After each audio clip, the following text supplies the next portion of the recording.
Welcome to the Alex Merced cast, where Alex Merced of alexmerced.com brings you principled, thoughtful, libertarian commentary on issues that matter.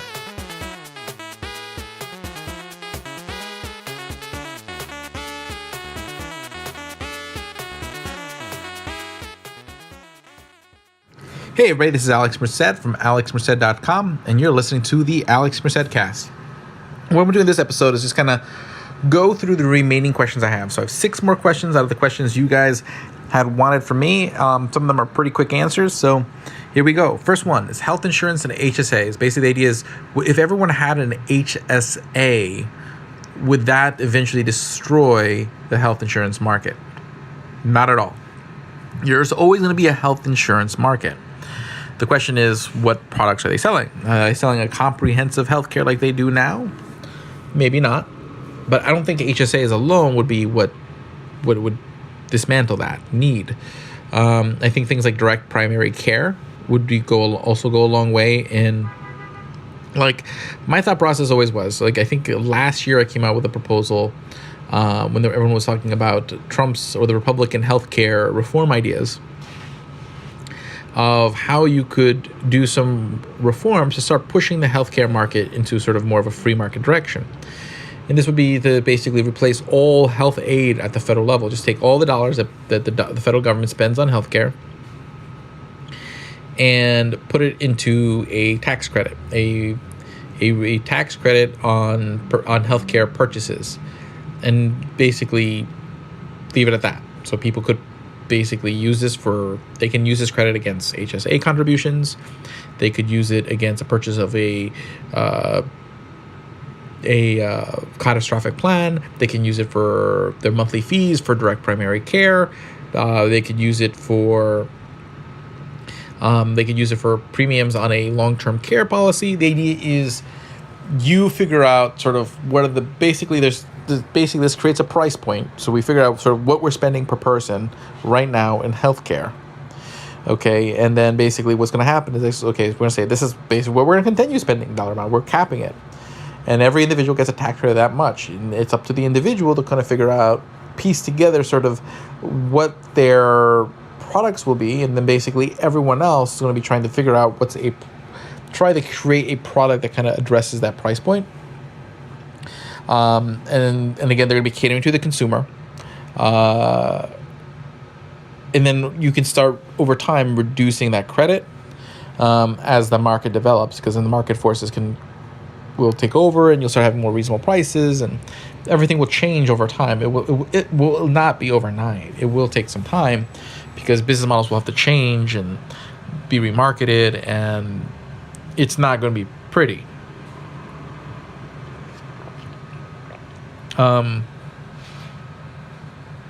Basically, and then but on top of that, you'd have to set a sort of cutoff date for like Medicare or Medicare and Medicaid for when that will stop, and then be like, okay, and you can make it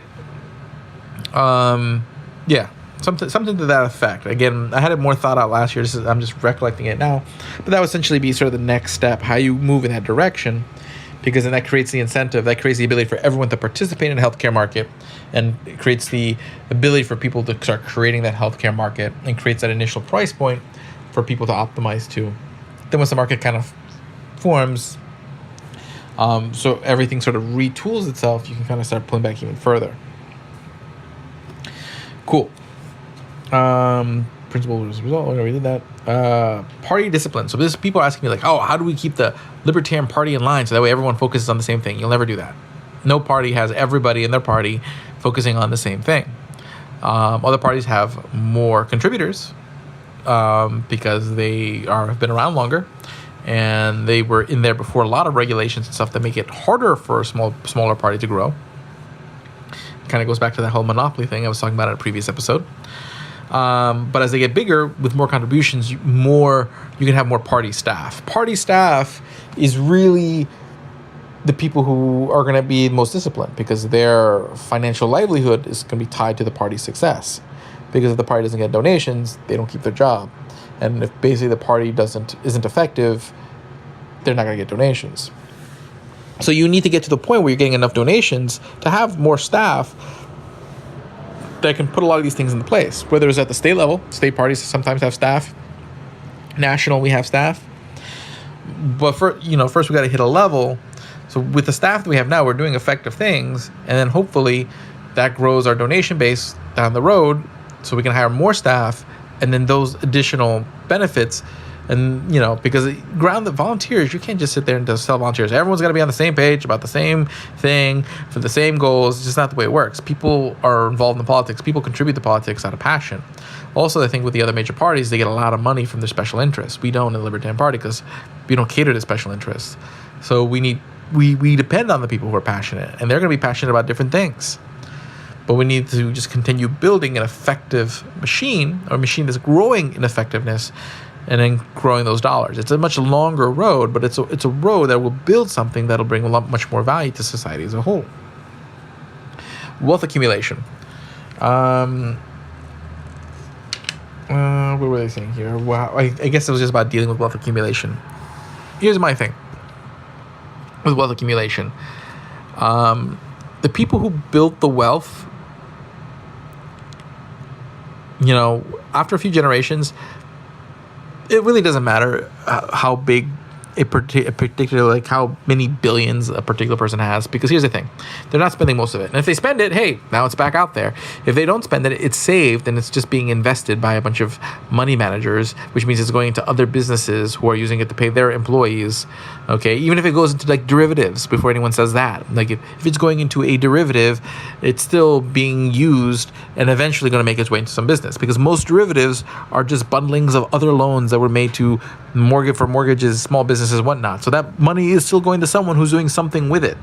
It just becomes, a millionaire, rich person may have the money they need to consume very comfortably, but at the end of the day, the majority of their money is being used by everybody else.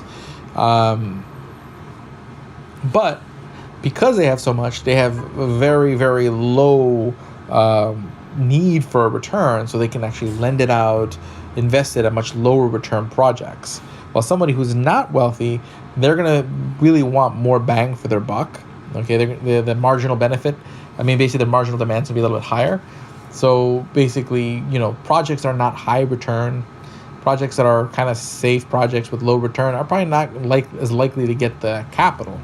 Okay, while the multi-billionaire is probably more likely to put it in places that aren't going to do anything crazy. They'll put it in some risky places, but they'll also be able to contribute a lot to not so risky places, because it's not necessarily always just about making a return, than just generating enough of a return to live off the yield.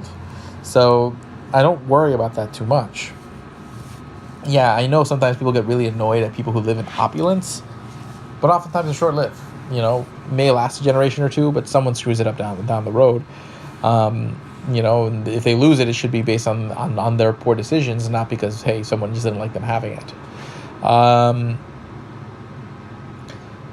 Yeah, so that's that. There is a concern about political influence, but that's why government shouldn't have so much power. And again, political influence doesn't just exist within government, it exists in all institutions. And this is a fair concern. But I do think it's one that's manageable. Okay. Welfare. How do you abolish welfare? I don't think the goal should be to abolish welfare. I think it should be to just render it obsolete in a sense. I do like I do like the block granting method of trying to fix aid programs. Like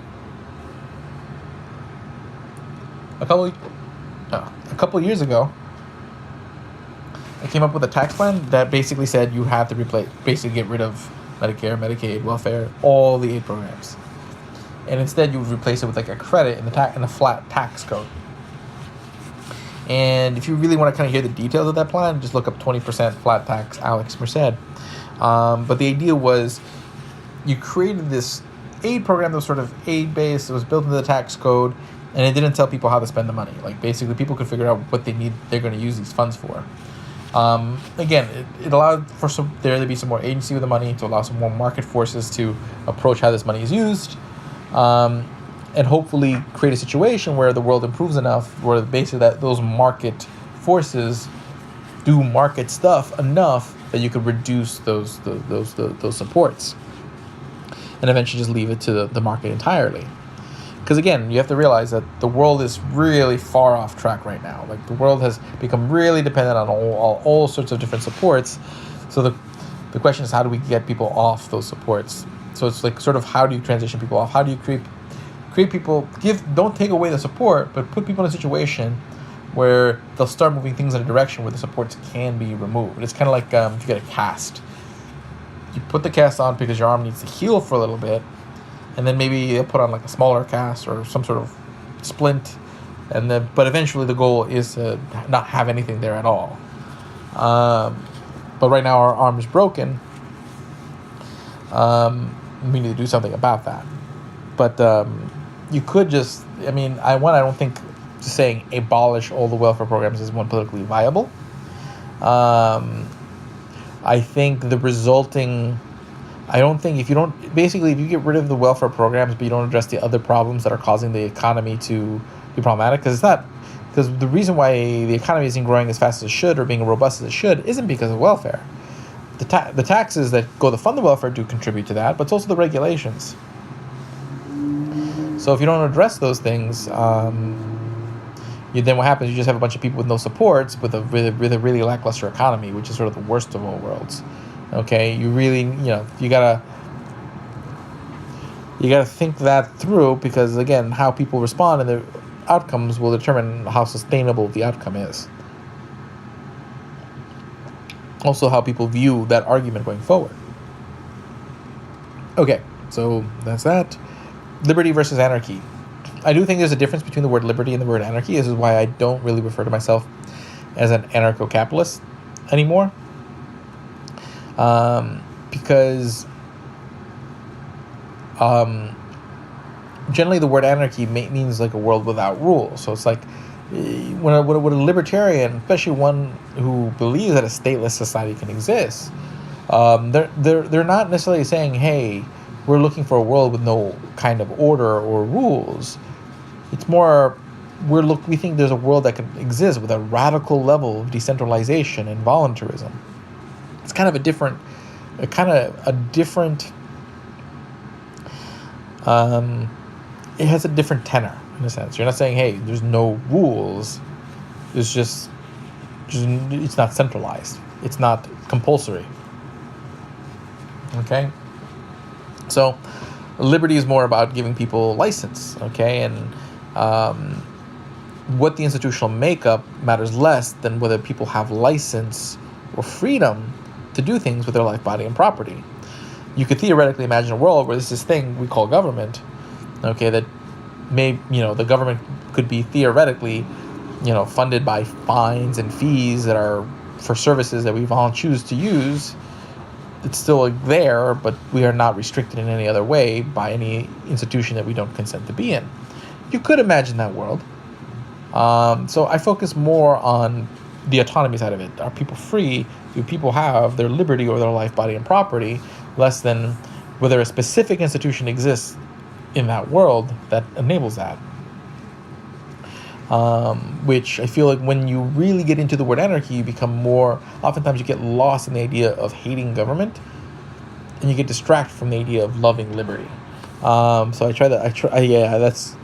I do think there's a difference in the tenor of the words, and then there's a difference in, I think, tenor of the way people look at issues, depending on which word they sort of embrace more. And the final question, pot taxes and regulation. So basically, here's the problem. Now that you're starting to see pot sort of, or basic cannabis and hemp become sort of legalized, basically government saying, okay, well, cool, let's tax it. Okay, let's regulate it. But then you perpetuate the problem. Maybe less worse, but it's still a problem. Okay, especially when you're thinking about people who are like dying, who need, who want to have weed because it helps them deal with their pain, helps them eat, and they're filling out all this paperwork, having to get approvals from like 5 doctors in some states, having to pay all sorts of fees if they're end of life situation, and basically because the government thought it was a good idea. And then basically they're paying all this extra money when they finally are able to purchase it, because of the taxes they have to pay. Not just the sales tax, but they're also paying all these additional taxes, excise taxes on the product itself. And then what happens is just, if you make it too hard and you make it too expensive, you just end up pushing people to the black market anyways. There'll still be a market for illegal weed dealers and legally grown weed that can be done at a lower cost because they're not dealing with all these rules and taxation. It'll be a smaller black market, but it'll still exist. You'll still be forcing the most vulnerable people into that market. And that's just kind of disgusting at the end of the day. So that's my thoughts on that. Hopefully you guys enjoyed this episode. I'll see you guys next week. Again, if you like what I do, go to donate.alexmerced.com. Have a great day and enjoy. Thank you for listening to the Alex Merced Cast. Learn more at alexmerced.com, libertarian101.com, and libertarianwingmedia.com. Follow Alex Merced on Twitter, Instagram, and Facebook.